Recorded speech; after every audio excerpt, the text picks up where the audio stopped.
ಇನ್ನು ವೈ ಮಂಜುನಾಥ ಬೆಳಗಾವಿಯ ಅಬಕಾರಿ ಆಯುಕ್ತ ಸಚಿವ ಸತೀಶ್ ಜಾರಕಿಹೊಳಿ ಅವರ ಬಾಮೈದ ಆಗಿರುವ ಮಂಜುನಾಥ್ ಮನೆ ಮೇಲೆ ನಿನ್ನೆ ದಾಳಿ ನಡೆಸಿದ್ದಂತ ಇಡಿ ಈ ದಾಳಿಯನ್ನ ಸದ್ಯ ಅಂತ್ಯಗೊಳಿಸಿದೆ. ಅಬಕಾರಿ ಇಲಾಖೆಗೆ ಸಂಬಂಧಪಟ್ಟಾಗಿನ ದೊಡ್ಡ ಹಗರಣಗಳು ಬಯಲಾಗ್ತಾ ಇದೆ ಅಂತಲೂ ತಿಳಿದು ಬರ್ತಾ ಇರೋ ಸಂಗತಿ.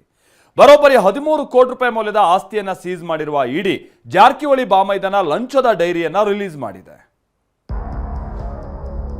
ಬರೋಬ್ಬರಿ 25 ಗಂಟೆ ಇಡಿ ಶೋಧ, 13 ಕೋಟಿ ಮೌಲ್ಯದ ಆಸ್ತಿ ಸೀಸ್. ಜಾರಕಿಹೊಳಿ ಬಾಮೈದನ ಮನೆಯಲ್ಲಿತ್ತು 5 ಕೋಟಿ ಹಣ, 7 ಕೋಟಿ ಮೌಲ್ಯದ ಚಿನ್ನ. ಬೆಳಗಾವಿ ಸಾಹುಕಾರ್ ಲೋಕೋಪಯೋಗಿ ಸಚಿವ ಸತೀಶ್ ಜಾರಕಿಹೊಳಿ ಅವರ ಬಾಮೈದ ಬೆಳಗಾವಿ ವಿಭಾಗದ ಅಬಕಾರಿ ಇಲಾಖೆ ಹೆಚ್ಚುವರಿ ಆಯುಕ್ತ ಮಂಜುನಾಥ್ಗೆ ನಿನ್ನೆ ಇಡಿ ಶಾಕ್ ಕೊಟ್ಟಿತ್ತು. ಮಂಜುನಾಥ್ಗೆ ಸಂಬಂಧಿಸಿದ 14 ಕಡೆ ಇಡಿ ದಾಳಿ ಮಾಡಿತ್ತು. ಬರೋಬ್ಬರಿ 25 ಗಂಟೆಗಳ ಬಳಿಕ ಇಂದು ಬೆಳಗಿನ ಜಾವ ದಾಳಿ ಅಂತ್ಯವಾಗಿದೆ. ಈ ದಾಳಿ ವೇಳೆ ಮಂಜುನಾಥ್ ಮಾತ್ರವಲ್ಲ, ಪತ್ನಿಗೂ ಇಡಿ ಅಧಿಕಾರಿಗಳು ಹಲವು ಪ್ರಶ್ನೆ ಕೇಳಿ ಮಾಹಿತಿ ಸಂಗ್ರಹಿಸಿದ್ದಾರೆ. ಇದೇ ದಾಳಿಯಲ್ಲಿ ಬರೋಬ್ಬರಿ 13 ಕೋಟಿ ಮೌಲ್ಯದ ಆಸ್ತಿಯನ್ನ ವಶಕ್ಕೆ ಪಡೆದಿದ್ದೇವೆ ಅಂತ ಇಡಿ ಹೇಳಿದೆ.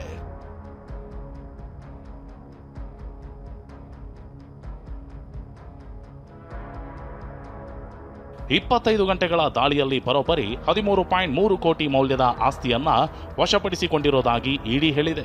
ಈ ಪೈಕಿ ಬರೋಬ್ಬರಿ 5.5 ಕೋಟಿ ನಗದು ಸೀಸ್ ಮಾಡಲಾಗಿದೆ. ಇನ್ನು ಮನೆಯಲ್ಲಿ 7.8 ಕೋಟಿ ಮೌಲ್ಯದ ಚಿನ್ನಾಭರಣ ಪತ್ತೆಯಾಗಿದೆ. 3.3 ಕೋಟಿ ಮೌಲ್ಯದ ವಿದೇಶಿ ಕರೆನ್ಸಿ ಪತ್ತೆಯಾಗಿದ್ದು, ಜೊತೆಗೆ ದಾಳಿಯಲ್ಲಿ ಕ್ಯಾಶ್ ಬುಕ್, ಆಸ್ತಿ ಪತ್ರಗಳನ್ನ ಕೂಡ ವಶಕ್ಕೆ ಪಡೆಯಲಾಗಿದೆ.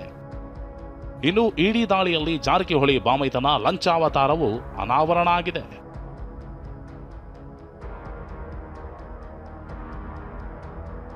ರಾಜ್ಯ ಅಬಕಾರಿ ಇಲಾಖೆಯಲ್ಲಿ ವ್ಯವಸ್ಥಿತ ಭ್ರಷ್ಟಾಚಾರ ಆಗ್ತಿದೆ. ಇದರಿಂದ ಅಧಿಕಾರಿಗಳು ಅಕ್ರಮವಾಗಿ ಆಸ್ತಿ ಸಂಪಾದನೆ ಮಾಡ್ತಿದ್ದಾರೆ ಅಂತ ಆರೋಪ ಕೇಳಿಬಂದಿತ್ತು. ಈ ಸಂಬಂಧ ಲೋಕಾಯುಕ್ತ ಪೊಲೀಸರು ಎಫ್ಐಆರ್ ದಾಖಲಿಸಿದ್ರು. ಅದೇ ಎಫ್ಐಆರ್ ಆಧರಿಸಿ ಇಡಿ ದಾಳಿಯಾಗಿದೆ. ಈ ವೇಳೆ ಅಬಕಾರಿ ಲೈಸೆನ್ಸ್ ಮಂಜೂರು ನವೀಕರಿಸುವಾಗ ಲಂಚ ಪಡೆದಿರೋದು ಗೊತ್ತಾಗಿದೆ. ಅದರಲ್ಲೂ ಲಂಚ ಪಡೆದ ಕುರಿತು ಉಲ್ಲೇಖಿಸಿದ ಡೈರಿ ಕೂಡ ಪತ್ತೆಯಾಗಿದೆ. ಬಾರ್ಗಳಿಂದ ಪ್ರತಿ ತಿಂಗಳು ಲಂಚ ಪಡೆದ ಬಗ್ಗೆ ಮಂಜುನಾಥ್ ತಮ್ಮ ಡೈರಿಯಲ್ಲಿ ಉಲ್ಲೇಖಿಸಿದ್ದಾರೆ. ಲಂಚದ ಹಣದಿಂದ ಆಸ್ತಿ ಖರೀದಿ, ವ್ಯವಹಾರಕ್ಕೆ ಹೂಡಿಕೆ ಮಾಡಲಾಗಿದೆ. ಬೇನಾಮಿ, ಕುಟುಂಬ ಸಹಚರರ ಹೆಸರಲ್ಲಿ ಹೂಡಿಕೆ ಮಾಡಿದ್ದಾರೆ ಅಂತ ಇಡಿ ಮಾಹಿತಿ ನೀಡಿದೆ.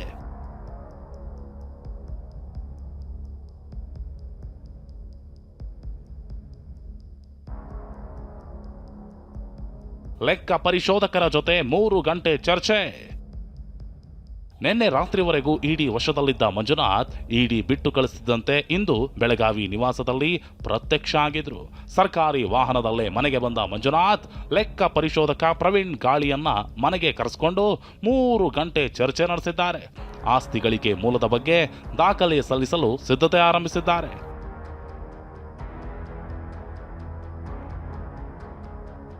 ಮಂಜುನಾಥ್ ಆಪ್ತೆಯ ಮನೆಯಲ್ಲೂ ದಾಖಲೆಗಳು ಸೀಸ್. ಮೈಸೂರಿನಲ್ಲೇ ವ್ಯಾಸಂಗ ಮಾಡಿದ್ದ ಮಂಜುನಾಥ್ ಮೊದಲು ಪಿಎಸ್ಐ ಆಗಿದ್ದ. ಬಳಿಕ ಕೆಎಸ್ ಮುಗಿಸಿಕೊಂಡು ಅಬಕಾರಿ ಇಲಾಖೆ ಸೇರಿದ್ದ. 2012-13ರಲ್ಲಿ ಮೈಸೂರು ಅಬಕಾರಿ ಡಿಸಿ ಆಗಿದ್ದ ವೇಳೆ ಅಲ್ಲೇ ಕೆಲಸ ಮಾಡ್ತಿದ್ದ ಯಮುನಾ ಕೂಡ ಪರಿಚಯ ಆಗಿದ್ದು. ಈ ಯಮುನಾ ಸದ್ಯ ಸ್ವಯಂ ನಿವೃತ್ತಿ ಪಡೆದಿದ್ದಾರೆ. ಮಂಜುನಾಥ್ ಆಪ್ತೆಯಾಗಿದ್ದ ಯಮುನಾ ಮೈಸೂರಿನ ಬ್ಯಾಂಕೊಂದರ ಲಾಕರ್ನಲ್ಲಿ ಆಸ್ತಿ ದಾಖಲೆಗಳನ್ನ ಇಟ್ಟಿದ್ರು. ಅವುಗಳನ್ನು ವಶಕ್ಕೆ ಪಡೆಯಲಾಗಿದೆ. ಯಮುನಾ ಹೆಸರಲ್ಲೂ ಮಂಜುನಾಥ್ ಅಕ್ರಮ ಆಸ್ತಿ ಸಂಪಾದಿಸಿರೋ ಆರೋಪ ಇದೆ.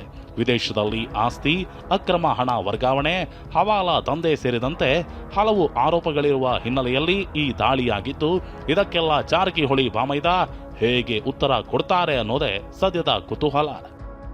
ಮೈಸೂರಿನಿಂದ ರಾಮ್ ಜೊತೆ ಸಹದೇವ್ ಮಾನೆ, TV9 ಬೆಳಗಾವಿ.